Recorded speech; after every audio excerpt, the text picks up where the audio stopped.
Kecewa dengan perilisan hardware terbaru yang peningkatan performance-nya tidak sesuai dengan harapan kita? Tenang aja, ini bukan kali pertama dan yang pasti bukan kali terakhir. Dan semuanya gara-gara Pak Mor, bre.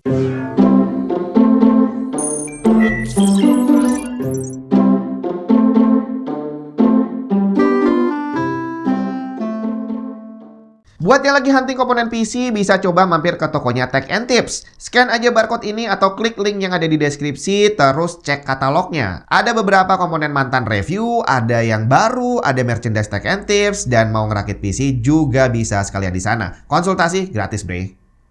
Siapa coba Pak Mor dan kira-kira apa hubungannya dengan perilisan hardware baru yang ya boleh dibilang peningkatan performance-nya gitu-gitu aja gitu ya. Bukan upgrade tapi side grade katanya. Jadi mungkin udah sering kita dengar istilah Moore's Law, di mana dari sejak lama sebenarnya udah banyak yang bilang kalau Moore's Law is dead. Nah, tinggal sebenarnya apa itu Moore's Law dan siapa Pak Mor? Di tahun 1965, co-founder Intel Gordon Moore merilis sebuah paper yang isinya memprediksi bahwa jumlah transistor akan menjadi 2 kali lipat dalam 10 tahun berikutnya. Tapi di tahun 1975 Pak Mor merevisinya, diganti jumlah transistor akan menjadi 2 kali lipat setiap 2 tahun. Ini beliau bukan ngarang, tapi adalah hasil dari pengamatan perkembangan teknologi yang terjadi saat itu. Dan sebenarnya Pak Mor ini tidak sedang berusaha membuat sebuah hukum ya, tapi ternyata yang ditulis sama Pak Mor benar-benar dijadikan acuan oleh para produsen hardware. Dimana untuk hardware berikutnya nanti mereka jadi punya acuan nih bahwa kita harus bisa bikin minimal sesuai dengan kata-kata Pak Mor, bahwa jumlah transistornya harus minimal 2 kali lipat setiap 2 tahun. Dan akhirnya berkat Pak Mor kita lihat perkembangan komputer menjadi sangat pesat dalam waktu 75 tahun terakhir. Nah, sebelum ini ada banyak banget yang kita harapkan setiap kali ada perilisan hardware terbaru. Penambahan performance udah pasti, tapi yang gak kalah penting adalah efisiensi daya yang seharusnya diharapkan bisa semakin kecil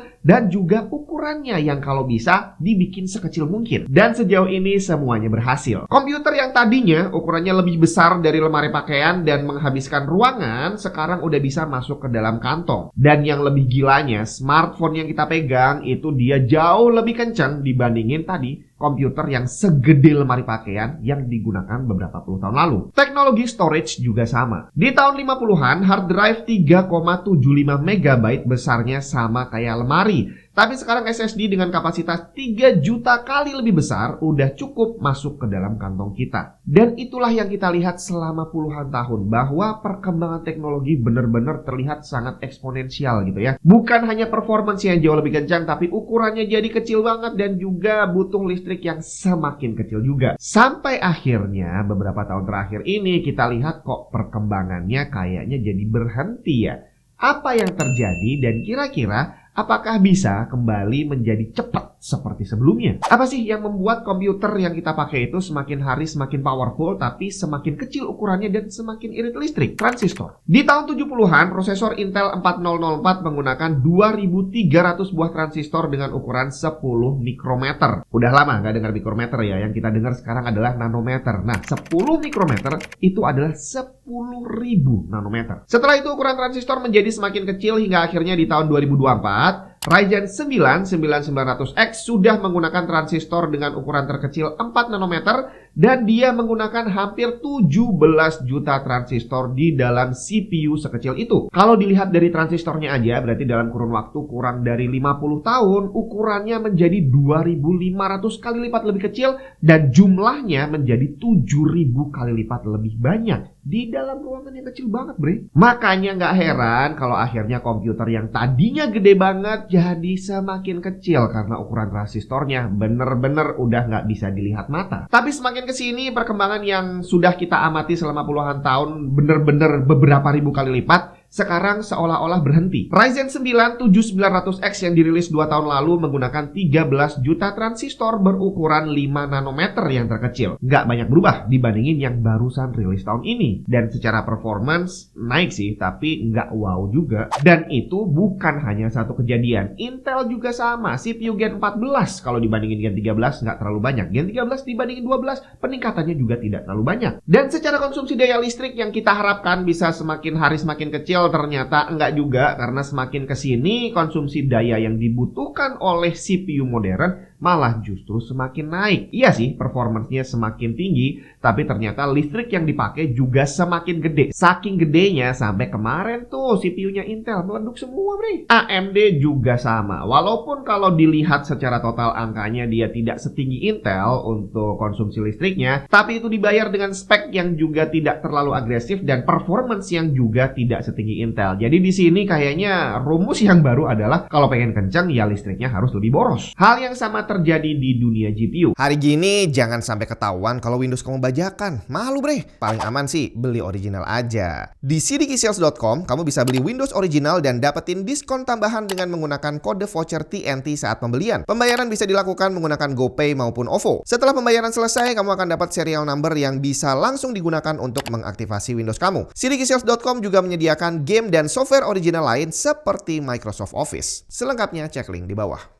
RTX 4060 dihujat banyak orang karena secara teknis hampir nggak ada peningkatan performance dibandingin generasi sebelumnya. The RTX 4060 Ti 8GB is one of the worst GPU launches from Nvidia. Di sisi lain kelas high-end, RTX 4080 dan 4090 kenceng sih, tapi ukuran GPU-nya jadi segede herbal bre. Konsumsi daya listriknya nggak usah ditanya. Sampai-sampai pabrikan power supply membuat standar baru ATX 3.0 yang udah langsung diupdate menjadi ATX 3.1 hanya untuk memenuhi kebutuhan listrik hardware yang semakin gila. Terus arahnya mau kemana nih? Dari komputer yang tadinya besar berhasil jadi kecil, sekarang mau membesar lagi. Memang benar transistor itu ukurannya semakin kecil, tapi ternyata yang kita lakukan adalah bukan hanya mengecilkan ukurannya, tapi juga membuat isinya semakin banyak. 17 juta transistor di dalam ruangan yang hanya berukuran 70 mm persegi. Bayangin, satu transistor kalau dikasih tegangan untuk dia bisa bekerja akan menghasilkan panas yang sedikit. Tapi kalau ada 17 juta biji bre di dalam ruangan sekecil itu, ya akhirnya panasnya jadi nggak karu-karuan tinggi. Sampai-sampai CPU modern sekarang mau dikasih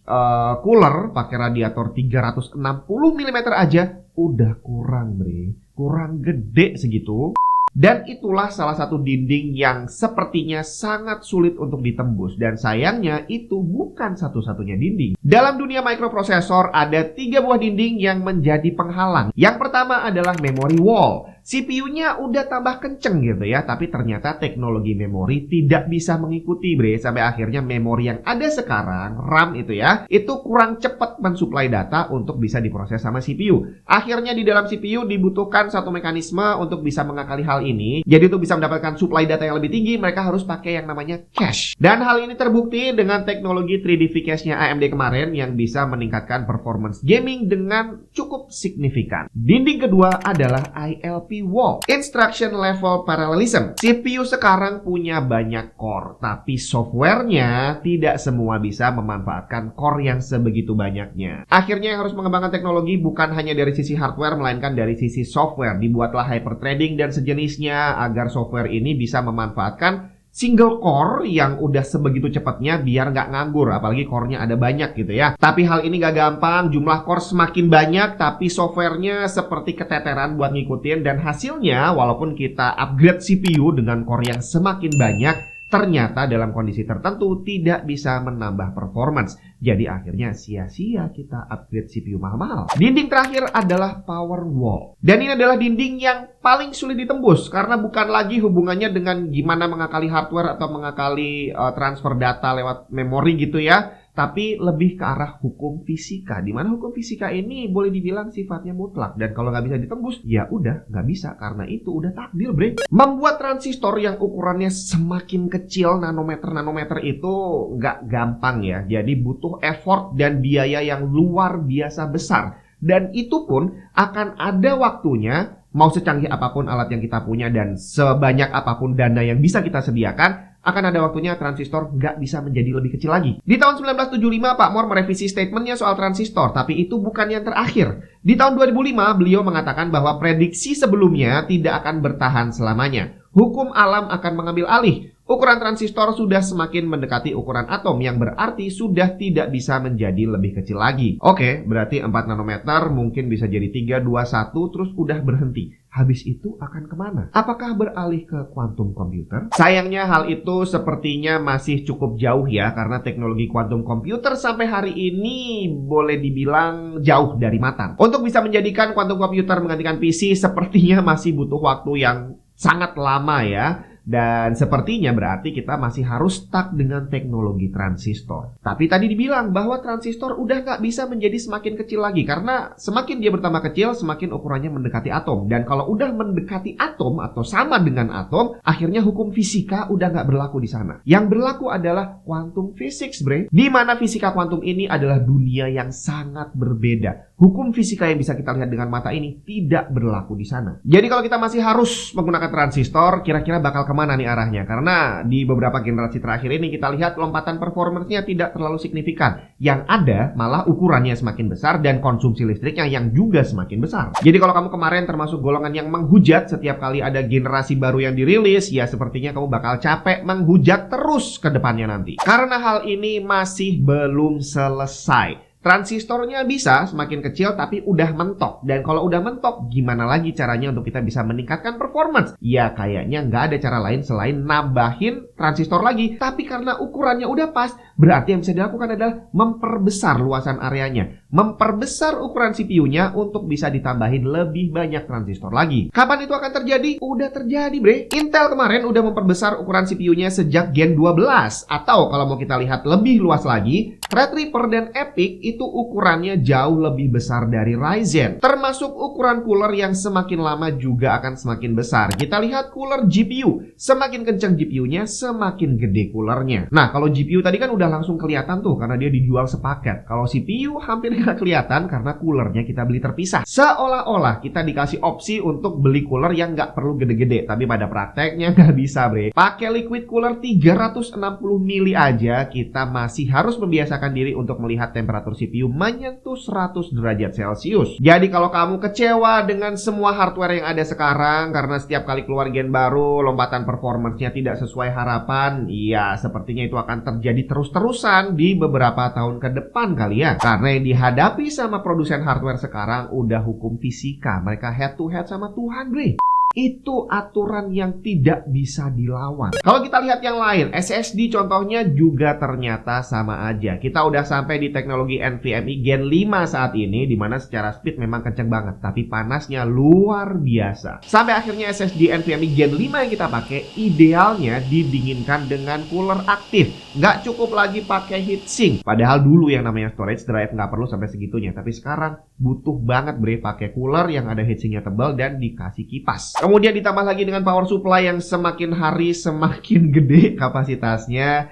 Terus juga tadi ukuran hardware-nya juga semakin lama semakin besar. Kebutuhan kipas yang semakin lama juga semakin banyak. Terus juga casing PC yang tadinya gede sekarang jadi kecil. Sekarang udah jadi gede lagi, bre. Karena pakai casing kecil. Mau pasang GPU 3 fan nggak cukup. Jadi kalau hardware yang kita cari sepertinya mengharapkan hardware menjadi semakin kecil saat ini masih belum memungkinkan kali ya. Nah, yang bisa dilakukan sekarang adalah bukan hanya berfokus pada hardware tapi fokus pada softwarenya. Gimana caranya membuat software yang bisa memanfaatkan hardware yang ada dengan lebih optimal lagi. Tanpa perlu upgrade hardware kita bisa mendapatkan boost performance. Kira-kira apakah bisa? Jelas bisa karena udah terjadi. FSR dan DLSS itu adalah teknologi software yang bisa mengakali kita bisa dapat penambahan performance tanpa perlu merubah hardware. Termasuk software untuk AI, bre, yang sekarang lagi rame. Dan sepertinya udah mulai dijual sebagai gimmick. Artinya karena secara hardware raw performance udah nggak bisa di boost lagi, akhirnya diakalin dengan itu tadi, mengalihkan fokus pada AI. Bahwa CPU ini bagus untuk memproses AI, bisa jadi lebih cepat. Walaupun tadi secara hardwarenya sebenarnya perubahannya nggak terlalu banyak. Tapi karena ada software baru yang bisa memanfaatkan hardware yang sudah ada, dia akhirnya terlihat jadi lebih kencang dibandingin generasi sebelumnya. Dan inilah yang sudah terjadi dan udah bisa kita perhatikan sebenarnya bahwa kemarin saat RTX 4000 rilis, itu mereka dibilang jualan software DLSS doang. Karena sebenarnya secara raw performance nggak terlalu banyak peningkatannya, tapi begitu DLSS-nya aktif, baru kelihatan bahwa dia lebih kencang. Jadi kira-kira apakah kita sudah siap untuk menghadapi PC